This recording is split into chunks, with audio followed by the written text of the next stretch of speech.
سلام خدمت همه. امید است با دل شاد و خوشکام در زندگیتان گام‌های بعدی را بگذارید.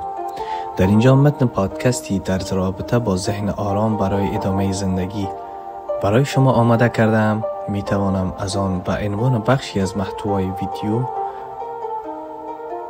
استفاده نموده در خدمت شما قرار دهم. ذهن آرام برای ادامه زندگی. در دنیای پرهیاهوی پیچیده امروز بسیاری از ما درگیر استرس ها، اضطراب ها و فشارهای زندگی روزمره هستیم. این فشارهای ذهنی نه تنها بر سلامت روان ما تأثیر میگذارد، بلکه میتوانند بر جسم و روابط ما نیز اثر بگذارند. اما در این میان چگونه میتوانیم ذهن آرام و شفاف داشته باشیم تا به زندگیمان ادامه دهیم و از آن لذت ببریم؟ در این پادکست به بررسی روش‌هایی برای دستیابی به آرامش ذهنی خواهیم پرداخت. بخش اول، درک اهمیت آرامش ذهنی، که ما باید ابتدا بدانیم درک اهمیت آرامش ذهنی برای زندگی ما چی ارزشی دارد، در روان ما چی تاثیراتی را بر جا خواهد گذاشت. ذهن آرام به معنای عدم وجود فکرهای آشفته یا نگرانی‌های مداوم نیست، بلکه به معنای پذیرش وضعیت‌های مختلف زندگی و توانایی‌های مقابله با چالش‌ها به شکل مؤثر است. آرامش ذهنی می‌تواند به ما کمک کند تا در برابر استرس‌ها مقاومت کنیم، احساس رضایت و شادی بیشتر داشته باشیم، بهتر تصمیم بگیریم. چرا آرامش ذهنی برای ما مهم است؟ سلامت روان به کاهش اضطراب، افسردگی و سایر اختلالات روان کمک می‌کند.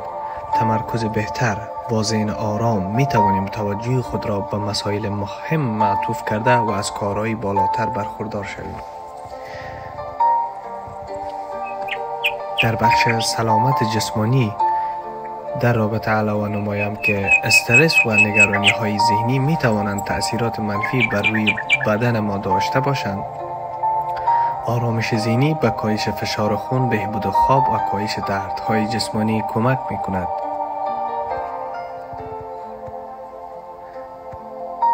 راه‌های دستیابی به آرامش ذهنی: 1. مدیتیشن و تنفس عمیق.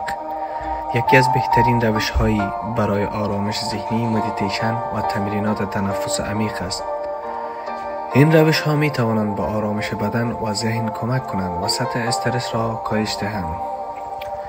2. ورزش‌های فعالیت بدنی. ورزش‌های منظم می توانند به تولید اندروفین‌ها، مواد شیمیایی مغزی که به بهبود خلق و خو کمک می کنند منجر شود.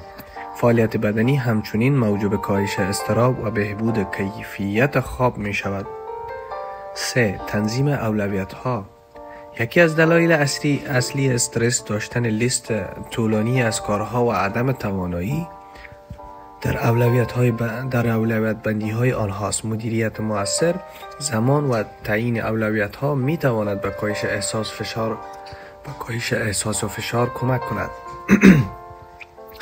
4. تغذیه سالم نقش مهمی در سلامت جسم و روان دارد. مصرف مواد غذایی مناسب می تواند به کاهش اضطراب و بهبود خلق و خو کمک کند. 5. ارتباطات مثبت. داشتن روابط سالم و مثبت با دیگران، به ویژه دوستان، خانواده می تواند به کاهش استرس و احساس تنهایی کمک کند.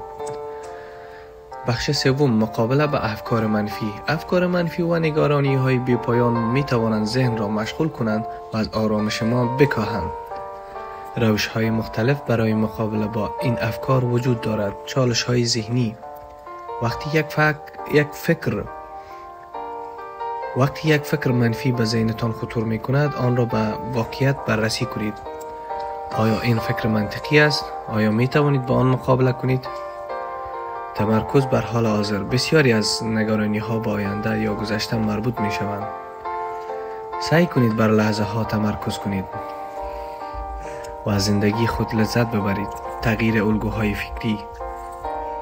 یاد بگیرید که الگوهای فکری منفی را شناسایی کرده و آنها را با افکار مثبت جایگزین کنید.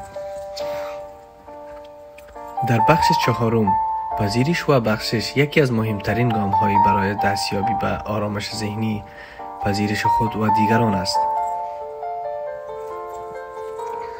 پذیرش شرایط و بخشش می تواند به شما کمک کند که این افکار منفی رها شوید و به جای آن انرژی خود را برای بهبود شرایط فعلی صرف کنید. پذیرش خودتان را با تمام ضعف و قوت‌هایتان بپذیرید. این پذیرش به شما این امکان را می دهد که به خودتان فرصت رشد بدهید. بخشش دیگران، بخشیدن کسانی که به شما آسیب رساندند، نه تنها برای دیگران بلکه برای خودتان نیز مفید است. این عمل به شما آزادی ذهنی می دهد. بخش پنجم، نتیجه گیری. در پایان باید بگویم که آرامش ذهنی یک فرایند است و به دست آوردن آن زمان می برد. با تمرین و استفاده از روش‌های مختلفی که در این پادکست ذکر شد می توانید آرامش را در زندگی خود پیدا کنید. این آرامش نه تنها به شما کمک می کند که بهتر به چالش‌های مواجه شوید، بلکه به شما این امکان را می دهد که از زندگی خود لذت ببرید و به رشد پیشرفت شخصی خود ادامه دهید.